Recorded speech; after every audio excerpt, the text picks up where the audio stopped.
बिस्मिल्लाहिर्रहमानिर्रहीम। अस्सलाम वालेकुम डियर स्टूडेंट्स। आज हम सबसे पहले इम्पीडेंस के बारे में पढ़ेंगे। इम्पीडेंस जिसे हम जी से डिनोट करते हैं। The combined opposition of resistance and reactance in AC circuits. अगर हम एक ऐसा एसी सर्किट हो जिसमें हम इंडक्टर, रेजिस्टर और कैपेसिटर तीनों एट अ टाइम या दो एट अ टाइम चीज़ें यूज़ करें, तो वो सारे मिलकर जो करंट को फ्लो करने में अपोज करेंगे, अपोजिशन पेश करेंगे, उसे इम्पीडेंस का नाम देंगे। तीनों की या दो की, तो जी से इसको डिनोट करते हैं और V over I, because it is opposition है और यानी कि रेजिस्टेंस और रिएक्टेंस का कम्बिनेशन है, तो इसको जी से इज़हार करेंगे। बिल्कुल ओहम्स लॉ वाला फार्मूला है, जहाँ पर V basically V R M S और आई जो है वो actually I R M S है, यानी कि इनकी हमेशा root mean square values consider होती हैं। तो यूनिट इसका भी ओहम्स ही होता है। तो in case of R C और आर एल और आर एल सी सर्किट्स, इनके अगर रजिस्टर और कैपेसिटर आपस में कनेक्ट किया जाए, रजिस्टर और इंडक्टर कनेक्ट किया जाए, रजिस्टर, इंडक्टर और कैपेसिटर तीनों कनेक्ट किए जाएँ, तो ऐसी सूरत में तीनों कंपोनेंट्स मिलकर जो करंट को अपोज करते हैं उसे इम्पीडेंस का नेम देते हैं। वी ओवर आई यानी root mean square value of voltage over root mean square value of current को ये ज़ाहिर करता है। तो आज हम जो मेन टॉपिक पढ़ रहे हैं वो basically R C and R L series circuit के बारे में है। जिस तरह से प्रीवियस लेक्चर्स में हम डिस्कस कर चुके हैं, AC through register, AC through capacitor and AC through inductor. तो यहाँ पर हमने दो कंपोनेंट्स अगर लगे होंगे सर्किट में, आर सी रजिस्टर और कैपेसिटर सीरीज़ में कनेक्टेड हों, रजिस्टर और इंडक्टर सीरीज़ में कनेक्टेड हों, तो देन हम उनको किस तरह से देखेंगे, उसमें जो है वो कौन सी चीज़ लैग कर रही है, कौन सी लीड कर रही है, तो उस चीज़ को हम डिस्कस करने जा रहे हैं आज। लेकिन उससे पहले मैं थोड़ा सा आप लोगों को रिवीजन करवाऊँ जो हमने प्रीवियस टॉपिक पढ़े। उसमें हमने रजिस्टर, पहला रजिस्टर पढ़ा, दूसरी चीज़ हमने कैपेसिटर का टॉपिक पढ़ा, एसी थ्रू कैपेसिटर, और तीसरा हमने इंडक्टर का टॉपिक डिस्कस किया था। तो इन के अंदर अगर हम देखें तो रजिस्टर में हमने पढ़ा कि दोनों इन फेज़ होते हैं, वोल्टेज और करंट इन फेज़ हैं, फेज़र बनाते हैं यहाँ पे वी एंड आई, दोनों में किसी किस्म का कोई फेज़ डिफरेंस नहीं है, दोनों इन फेज़ होते हैं। ये बहुत इंपॉर्टेंट चीज़ें हैं। रजिस्टर में वोल्टेज और करंट जो है वो हमेशा इन फेज़ होंगे। कैपेसिटर में करंट लीड करता है और वोल्टेज लैग करता है, और पाई ओवर 2 यानी 90 डिग्री इनमें फेज़ डिफरेंस होता है। और इंडक्टर में वोल्टेज लीड करता है जबकि करंट जो है वो लैग करता है, और 90 डिग्री यानी पाई ओवर 2 का इनमें फेज़ डिफरेंस होता है। ये चंद चीज़ें आप लोगों को याद रखनी पड़ेंगी। किसी को प्रॉब्लम हो अगर याद रखने में, तो मैं इजी आप लोगों को चीज़ बता देता हूँ कि कैपेसिटर सी से स्टार्ट हो रहे हैं और करंट भी कहाँ से स्टार्ट होता है, सी से। करंट और कैपेसिटर याद रखने का आसान तरीका, तो लिहाजा इसमें करंट लीड कर रहे हैं, तो दूसरे वाले में फिर ज़ाहिर है बात लैग करेगा और 90 डिग्री का इनमें फेज़ डिफरेंस होगा। ये याद रखने के लिए एक आसान चीज़ है। इसके अलावा हमने जो चीज़ पढ़ी कि रजिस्टर जो है ये करंट को फ्लो करने में जो अपोजिशन पेश करता है उसे रेजिस्टेंस का नेम देते हैं, और ये वी ओवर आई या हम simply root mean square values of voltage and root mean square value of current से ज़ाहिर करते हैं। कैपेसिटर करंट को फ्लो करने में जो अपोजिशन पेश करता है उसे एक्स सी यानी कैपेसिटर की रिएक्टेंस कहते हैं, और ये 1/2 पाई एफ सी इसका फार्मूला पड़ा, यानी इन्वर्सली रिलेटेड टू फ्रीक्वेंसी। इसी तरह से इंडक्टर में हमने पढ़ा इंडक्टिव रिएक्टेंस 2 पाई एफ एल, ये जो इंडक्टर जो है वो अपोज करेगा ऑल्टरनेटिंग करंट को फ्लो करने में, तो वो ये चीज़ है। ये कुछ रिवीजन आप लोगों को करवा दी। पिछले 3 टॉपिक्स में हमने जो पढ़ा उसकी समरी यहाँ पर मौजूद है। तो अब हम पढ़ेंगे RC and RL series circuits. तो स्टूडेंट्स, RC सीरीज़ सर्किट में सबसे पहले हम डायग्राम बनाते हैं। यहाँ पर हमारे पास सोर्स है, alternating voltage, V root mean square value, ये हमेशा रूट मीन स्क्वायर वैल्यू होती है। यहाँ पर हम कनेक्ट कर देते हैं एक कैपेसिटर को और उसके साथ हम कनेक्ट कर देते हैं एक रजिस्टर। सीरीज़ में दोनों कनेक्टेड हैं। ये R है, ये C है, एक कैपेसिटर है, एक इंडक्टर है। कैपेसिटर का जो वोल्टेज होता है, कैपेसिटर के अक्रॉस जो पोटेंशियल डिफरेंस होता है, VC का नेम उसे दे देते हैं। तो ये ओहम्स लॉ के मुताबिक I इंटू R की बजाय XC का नेम देंगे, क्योंकि कैपेसिटर जो अपोजिशन पेश करता है उसे रिएक्टेंस बोलते हैं। और ये कैपेसिटर के एंड्स पर, यानी यहाँ से लेकर यहाँ तक कह लें कि इसके दोनों एंड्स पर जो पोटेंशियल डिफरेंस है वो VC है। जबकि रजिस्टर जो है, इसका जो पोटेंशियल डिफरेंस है उसको हम VR कह देते हैं और ये I इंटू R होता है। इनकी वेक्टर डायग्राम बनाते हैं।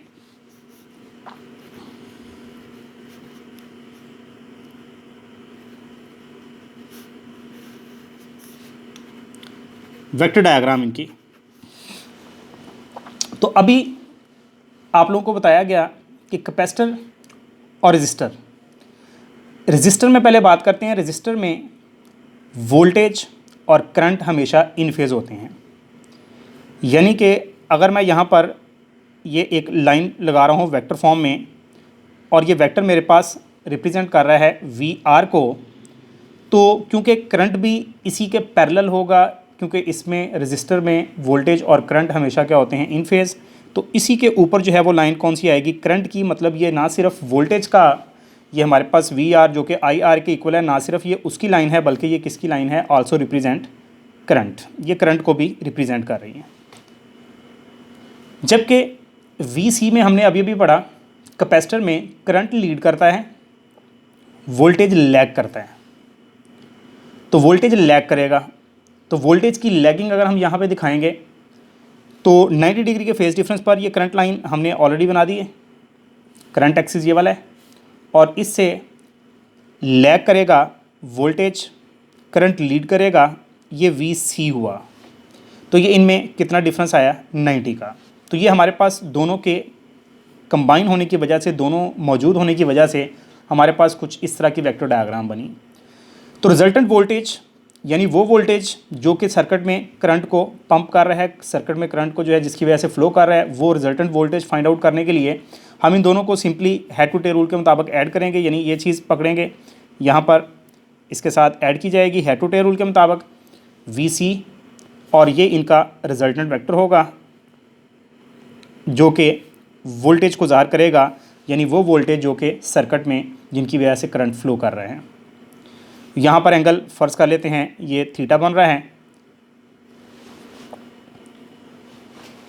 तो अब ये ट्रायंगल आप लोगों को नज़र आ रही है। हम इस वोल्टेज को मैथमेटिकली फाइंड आउट करते हैं कि ये वोल्टेज कितना होगा। तो ये एक राइट ट्रायंगल है जिसमें ये हाइपोटेन्यूज है। अगर ये हाइपोटेन्यूज है तो ये एंगल के बिल्कुल अपोजिट साइड, ये परपेंडिकुलर हुई, ये बेस हुई। तो हम यहाँ पर लिख सकते हैं V is equal to square root of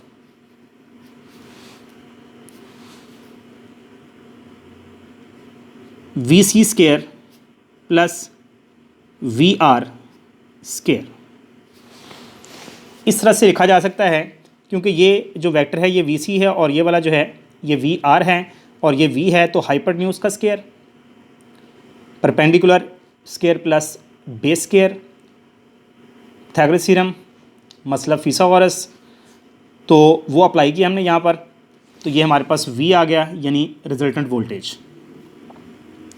अगर हम इन दोनों की वैल्यूज़ को यहाँ पे पुट करें,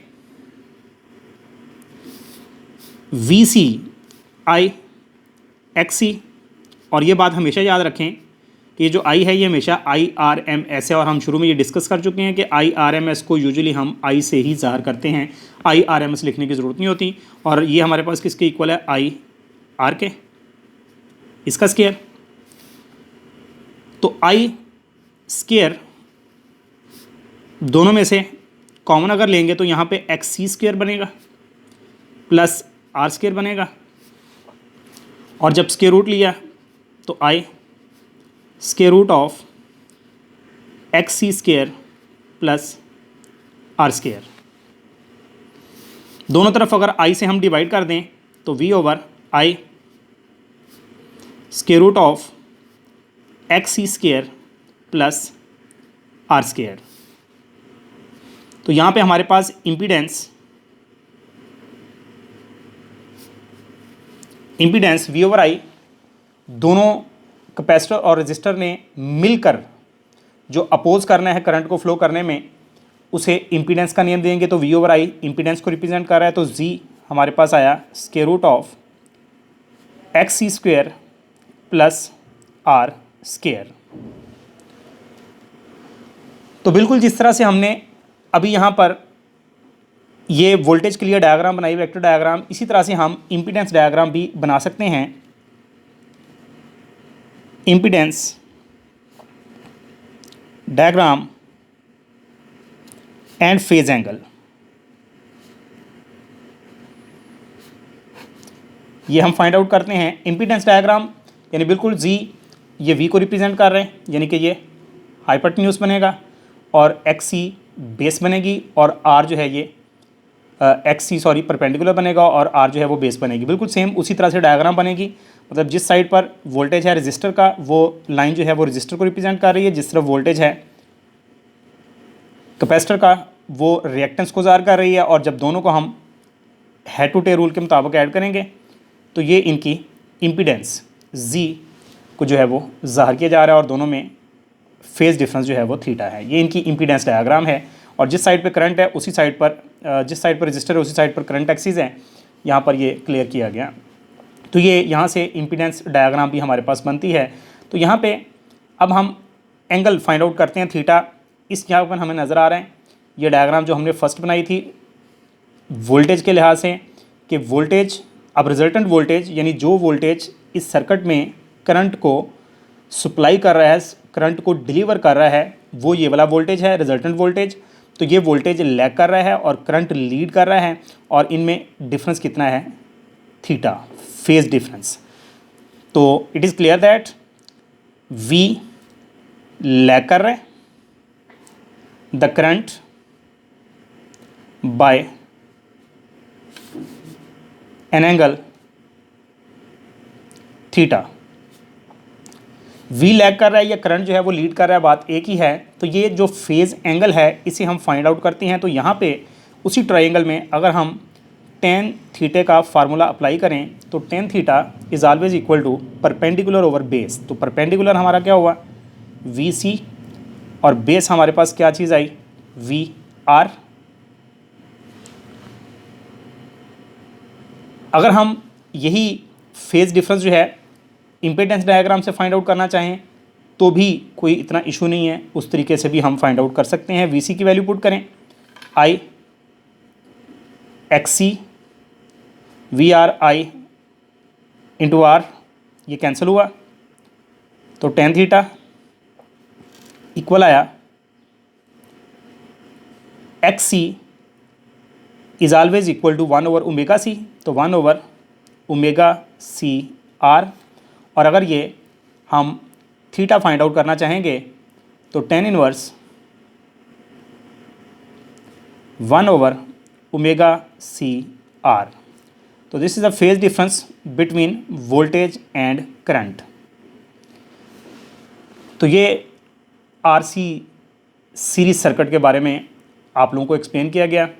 अब हम RL सीरीज सर्किट के बारे में डिस्कस करते हैं। तो RL सीरीज सर्किट में भी हम सबसे पहले डायग्राम बनाते हैं जिसमें हम एक सोर्स लेंगे ऑल्टरनेटिंग वोल्टेज का, उसके साथ सीरीज़ में कनेक्ट किए जाएंगे एक हम यहाँ पे लेंगे inductor in the form of coil, और उसके साथ सीरीज़ में कनेक्ट की जाएगी एक रेजिस्टेंस।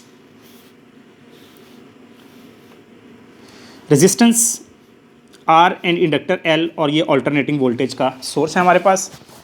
तो voltage across inductor V L, I root mean square current into reactance X L. Voltage across resistor I into R. इसके अक्रॉस इस पॉइंट से इस पॉइंट तक ये वोल्टेज किसका है, इंडक्टर का, और यहाँ से इस पॉइंट तक रजिस्टर के अक्रॉस वोल्टेज है रजिस्टर का। तो वोल्टेज में हमेशा करंट लैग करता है और वोल्टेज जो है वो लीड करता है। अगर हम इसकी वेक्टर डायग्राम बनाएं, यहाँ पे वेक्टर डायग्राम जिस तरह से हमने अभी कैपेसिटर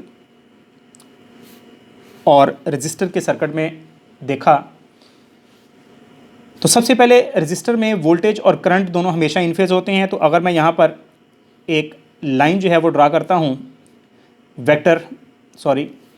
जो कि वी आर आई आर के इक्वल है, तो इसी लाइन के ऊपर जो है वो बिल्कुल कौन सा एक्सिस है, करंट एक्सिस है, क्योंकि दोनों इन फेज होते हैं। रजिस्टर में वोल्टेज और करंट इन फेज होते हैं। अब बात करते हैं इंडक्टर की। तो इंडक्टर में हमेशा करंट जो है वो करंट जो है वो लैग करता है और वोल्टेज क्या करता है, लीड। तो वोल्टेज लीड करेगा, तो ये करंट एक्सिस है, तो इससे लीड करेगा कितना, 90 डिग्री। तो यहाँ पर मैं वी एल और ये इनके दरमियान 90 का फेज डिफरेंस। अब रिजल्टेंट वोल्टेज फाइंड आउट करने के लिए हम दोनों को हेड टू टेल रूल के मुताबिक ऐड करेंगे। यहाँ पे ये वी एल है, तो ये हमारे पास इनका रिजल्टेंट वोल्टेज आया वी। अगर इसकी मैं इक्वेशन लिखूँ तो ये होगा आई इंटू जी, जिस तरह से यहाँ पे I into XL, I into R. तो चूँकि अब ये रिजल्टेंट वोल्टेज है, तो रिजल्टेंट अपोजिशन को हम क्या बोलते हैं, जी इम्पीडेंस। और ये इनमें फेज डिफरेंस हुआ। तो अगर हम इसकी इक्वेशंस को डिस्कस करें तो ये हमारे पास राइट ट्राइंगल बन रही है जिसमें हाइपोटेन्यूज हमारे पास v है।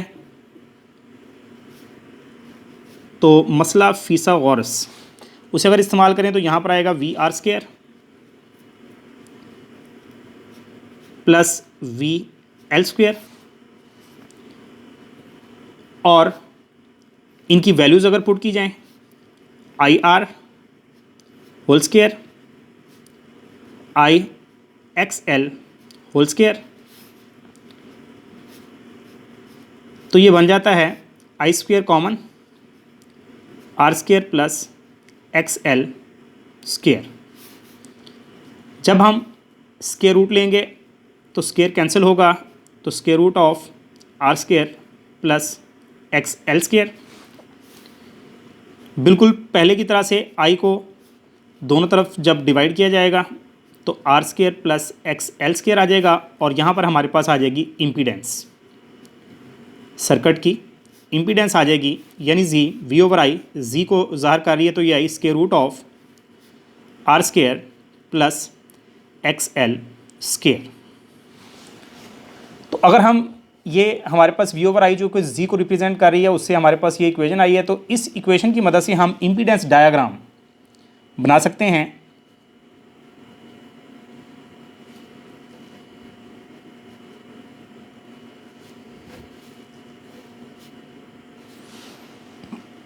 तो इम्पीडेंस डायग्राम, जिस तरफ हमारे पास वोल्टेज है वो हमारा रेजिस्टेंस एक्सिस है, जिस साइड पर वी एल है वो वेक्टर रिप्रेजेंट कर रहा है रिएक्टेंस ऑफ इंडक्टर को। हेड टू टेल रूल के मुताबिक दोनों को ऐड किया तो ये हमारे पास इनका रिजल्टेंट आया, और दोनों के रिजल्टेंट को हम जी से ज़ाहिर करते हैं, और ये इनमें फेज़ डिफरेंस थीटा है। तो फेज़ एंगल फाइंड आउट करते हैं। फेज़ एंगल यानी थीटा फाइंड आउट करते हैं। उससे पहले हम यहाँ पर देखें तो वोल्टेज लीड कर रहा है, करंट, ये करंट एक्सिस है, करंट लैग कर रहा है, तो वी लीड कर रहा है और करंट जो है वो लैग कर रहे हैं। और स्टूडेंट्स ये बात जहन में रखें, थीटा एंगल पर लैग लीड कर रहे हैं, ये बात जहन में रखें कि ये वोल्टेज ना तो इंडक्टर का वोल्टेज है और ना ही रजिस्टर का वोल्टेज है, बल्कि ये रिजल्टेंट वोल्टेज यहाँ पर हम ले रहे हैं। रिजल्टेंट, दोनों का रिजल्टेंट जो है ओवरऑल, जो जिसकी वजह से सर्किट में करंट फ्लो कर रहे हैं, वो वोल्टेज हम ले रहे हैं। तो वो वोल्टेज लीड कर रहा है, करंट लैग कर रहा है, और फेज डिफरेंस इनमें थीटा है।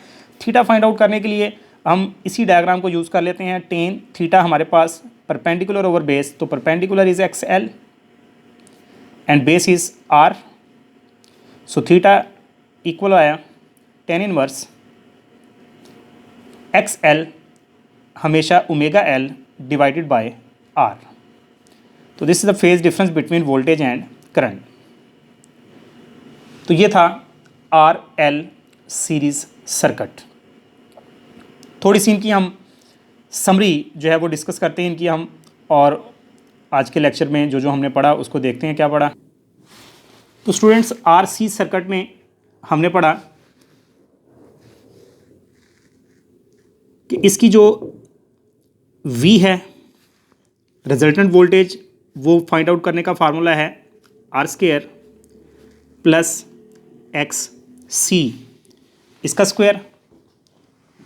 और जो आर एल सर्किट है इसका वोल्टेज फाइंड आउट करने का जो फार्मूला हमारे पास आया, सॉरी यहाँ पर आई भी आएगा, I into square root of R square plus X L square. अगर हम इनकी इम्पीडेंस की बात करें Z, तो ये हमारे पास बना R square plus X C square, और इसकी जो इम्पीडेंस है इस सर्किट में वो हमने पढ़ी R square plus X L square. इसी तरह से हमने यहाँ पे पढ़ा कि आर सी सर्किट में वोल्टेज लैग कर रहा है और करंट जो है वो लीड कर रहा है, जबकि आर एल सर्किट में हमने पढ़ा कि वोल्टेज जो है वो लीड कर रहा है जबकि करंट जो है वो लैग कर रहा है, और फेज़ डिफरेंस इनमें भी थीटा है और फेज़ डिफरेंस इनमें भी थीटा है। तो इनका आर सी सर्किट में जो फेज़ डिफरेंस था थीटा, वो फाइंड आउट किया हमने टेन इनवर्स 1/ωc/R, और इसमें हमने पढ़ा दोनों में जो फेज़ डिफरेंस है थीटा वो है tan inverse ωL divided by R। तो ये इसकी समरी थी आर सी और आर एल सर्किट की। तो आई होप आप लोगों को समझ आ गई होगी। नेक्स्ट लेक्चर के साथ दोबारा हाज़िर होंगे, उस वक्त तक के लिए अल्लाह हाफिज़।